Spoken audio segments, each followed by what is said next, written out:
Hi అండి, అందరికీ నమస్కారం. ఈరోజు గనిసగడ్డలు అంటారండి. ఇవి సహజంగా దుంపల్లాగానే ఇవి భూమిలో నుంచి వస్తాయి.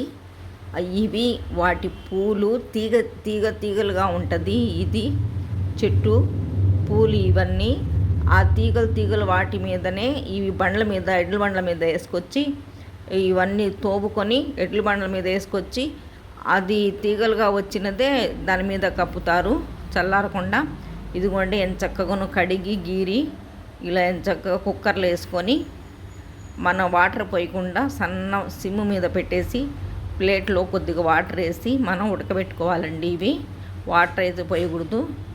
ఒక స్పూన్తో ఇలా నొక్కితే లోపలికి దిగిపోతే అప్పుడు మనకు ఉడికినట్టు. ఇవి వాటర్ లేకుండా ఇలా నీటితోనే మగ్గిపోతాయి.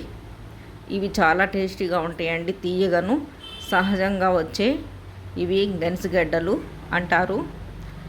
చక్కగా మగ్గిపోయినాయి, ఆవిర్లు వస్తున్నాయి. చల్లారిన తర్వాత మనం ఒక బౌల్లో తీసేసుకొని మనం తినేస్తే చాలా బాగుంటుందండి. 5 స్నాక్స్ ఇలా తినొచ్చు. చల్లారినాక ఫ్రిడ్జ్లో పెట్టుకుంటే రెండో రోజు కూడా తినవచ్చండి. ఎందుకంటే ఇద్దరికి 4-5 గడ్డలు తినలేము ఒకేసారి, 1-2 కన్నా ఎక్కువ తినలేము. అందుకని మరుసటి రోజు కూడా ఫ్రిడ్జ్లో పెట్టుకుంటే పాడవు. ఇవి నేను చిన్నప్పుడు బాగా తినేవాళ్ళం అండి. ఇప్పుడు కూడా వస్తున్నాయి. ఇవి వేసవి కాలం మాత్రమే వస్తాయి.